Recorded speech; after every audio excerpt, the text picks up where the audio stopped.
জগন্নাথ ধাম হল হিন্দু ধর্মের 4 ধামের অন্যতম একটি ধাম। অন্য 3টি ধাম হল বদ্রীনাথ ধাম, রামেশ্বরম ও দ্বারকা। হিন্দুদের বিশ্বাস অনুযায়ী শ্রী বিষ্ণু রামেশ্বরমে স্নান করেন, বদ্রীনাথে ধ্যান করেন, তারপর পুরীর জগন্নাথ ধামে খাবার খেয়ে দ্বারকায় বিশ্রাম করেন। পুরীর জগন্নাথ ধাম ভারতের মন্দিরগুলির মধ্যে একমাত্র মন্দির যেখানকার মূর্তিগুলো কিছু বছর পর বদলে ফেলে নতুন মূর্তি করা হয়। নমস্কার, ঈশ্বরতত্ত্ব চ্যানেলে আপনাদের সবাইকে স্বাগত। আমি দীপান্বিতা শুরু করছি আজকের এই ভিডিও। আজকের এই ভিডিওর মাধ্যমে পুরীর মন্দিরের প্রথম মূর্তিগুলি কিভাবে নির্মাণ করা হয়েছিল, এই মূর্তিগুলি অসম্পূর্ণ কেন, অর্থাৎ পুরীর জগন্নাথ ধাম সম্পর্কে আজকের এই ভিডিওতে আলোচনা করব। সম্পূর্ণ ভিডিওটি দেখার অনুরোধ রইল আপনাদের কাছে। আশা করছি ভিডিওটি আপনাদের সমৃদ্ধ করবে। ভিডিওটি শুরু করার আগে যারা এই চ্যানেলে নতুন তারা এই ধরনের ধর্মীয় ভিডিও পেতে চ্যানেলটিকে অবশ্যই সাবস্ক্রাইব করুন।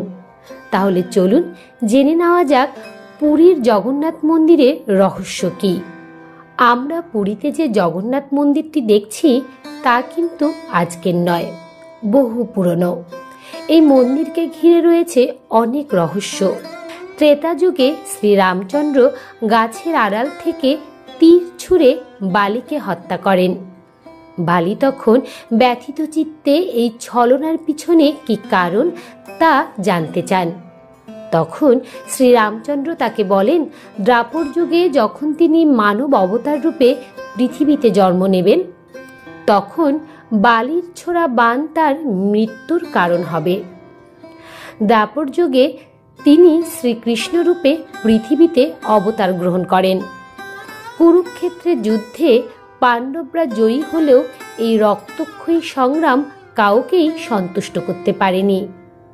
গান্ধারী তার শতপুত্রকে হারিয়ে শোকাহত হয়ে পড়েন। তিনি এই যুদ্ধের জন্য শ্রীকৃষ্ণকে দায়ী করতে থাকেন। এই জন্য তিনি তাকে অভিশাপ দিয়ে বলেন, একদিন তাকে সাধারণ মানুষের মতোই মৃত্যুবরণ করতে হবে।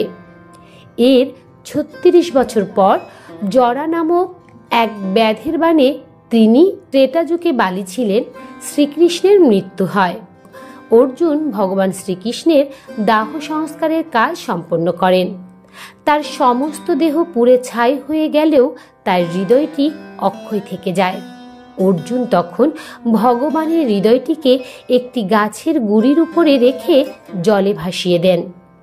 এরপর সেই গাছের গুড়িটি ভাসতে ভাসতে একটি গ্রামের নদীর কিনারায় এসে পৌঁছায়।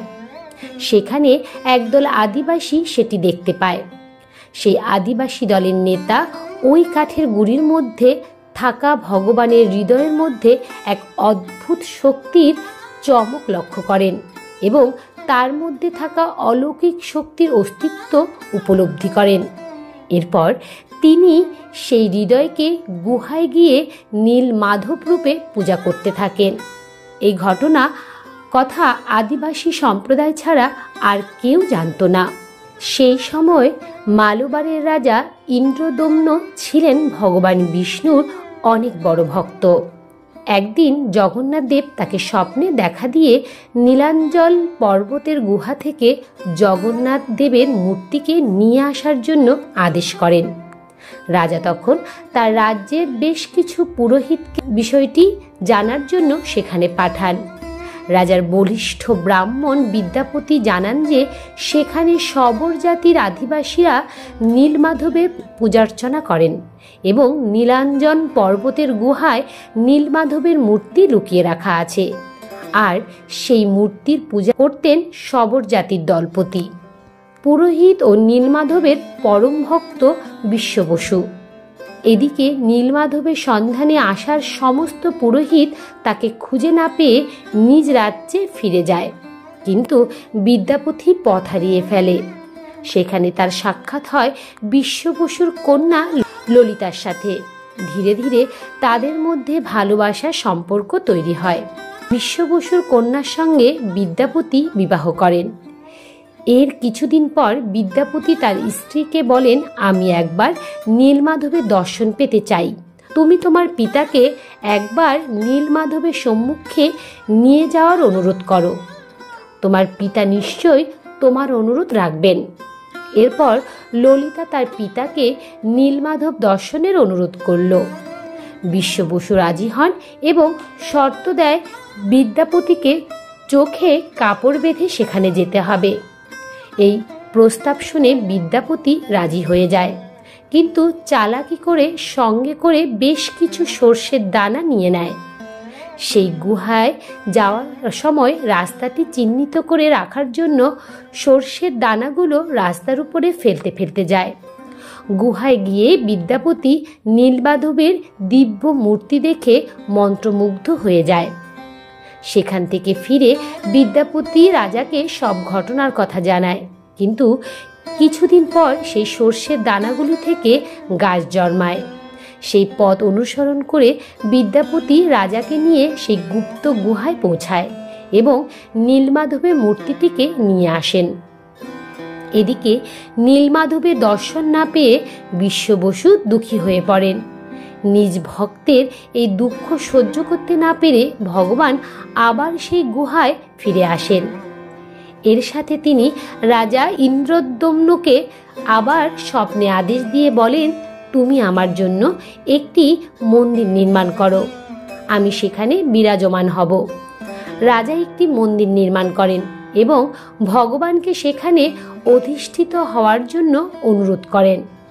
তখন ভগবান আবার তাকে আদেশ দিয়ে বলেন, পুরীর সমুদ্রের তীরে যাও, সেখানে ভাসমান একটি নীল কাঠের গুড়ি দেখতে পাবে। ওই গুড়ির উপরে শঙ্খ, চক্র, গদাপদ্মের চিহ্ন থাকবে। এই গুড়িটিকে নিয়ে এসো, তা দিয়ে 3টি মূর্তি বানাও, তবেই তুমি আমার আরাধনা করতে পারবে। রাজা পরদিন সকালে সমুদ্র সৈকতে যায় এবং সেই ভাসমান কাঠের গুড়ি দেখতে পান, কিন্তু অনেক প্রচেষ্টার পরও সেই গুড়িটিকে তুলে আনা যায় না। অবশেষে সেই আদিবাসী দলনেতা বিশ্ব বসু ও বিদ্যাপতি মিলে গুড়িটিকে প্রাসাদে নিয়ে আসলেন, কিন্তু কোনো কারিগরই সেই গাছের গুড়ি থেকে মূর্তি বানাতে পারলেন না। এই গুড়ি এতই শক্ত ছিল যে কোনো অস্ত্রই সেই গুড়িকে আঘাত করতে পারছিল না। এরপর ভগবান বিষ্ণু রাজাকে বিশ্বকর্মার আরাধনা করার জন্য স্বপ্নাদেশ দেন। রাজা বিশ্বকর্মা দেবের আরাধনা করেন। বিশ্বকর্মা এক বৃদ্ধের ছদ্মবেশে সেখানে উপস্থিত হলেন। রাজা তাকে মূর্তি বানানোর প্রস্তাব দিলে তিনি শর্ত দিয়ে বলেন, আমি 21 দিন ধরে একা একটি বদ্ধ ঘরে ভগবান বিষ্ণুর এই মূর্তি তৈরি করব। তার আগে কেউ যদি সেই ঘরের দরজা খুলে, তাহলে আমি সেই অবস্থায় মূর্তি নির্মাণ বন্ধ করে দিয়ে চলে যাব। রাজা এই শর্ত মেনে নেন।